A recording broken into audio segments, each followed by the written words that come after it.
let's talk about probably one of the more sort of politically divisive, conversations around higher ed, and that's admissions.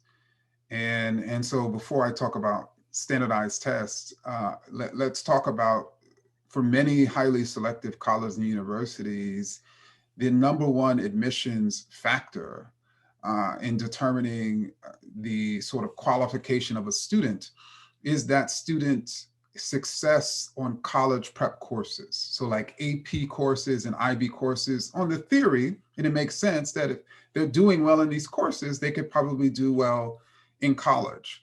A few years ago, the College Board did a study and found, if I remember correctly, that 79.6% of Black students that calendar year or that academic year who would have done well on a college prep course in high school did not take one. 80%, and this isn't 80% of Black students overall, this is 80% of Black students who, based on the study, would have done well on college prep courses, did not take them. So how is that admissions factor race neutral when Black students can't even necessarily compete? And then we start asking, okay, why is it that so many students who are capable, are not taking these courses? Well, we know studies show that guidance counselors are steering them away. We know that in many cases, they're not at their schools.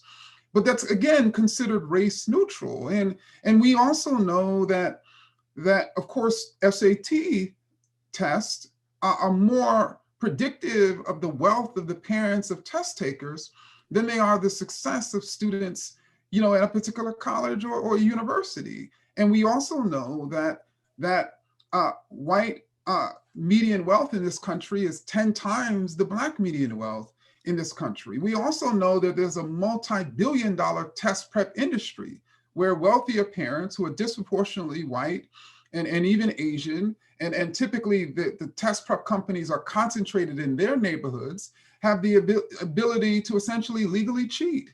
And then all the while, we imagine that student who had that boosted score is smarter than the student who did not have the boosted score.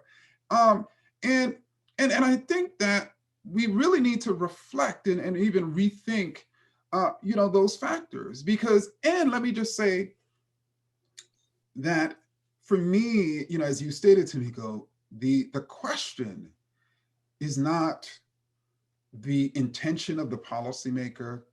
The question for me is not whether the policy has racial language in them. For me, all that should matter in determining whether a policy is racist or anti-racist is the outcome. And so if a voter ID law is targeting African-American voters with surgical precision, as a North Carolina court stated, it's a racist policy and it needs to end. And I think that it's critically important for us to move away from intention, move away from racial language, move away from even the identity of the policymaker, and start focusing on the outcome and creating an outcome within higher education that's more equitably and just for all of our students and faculty and staff and administrators.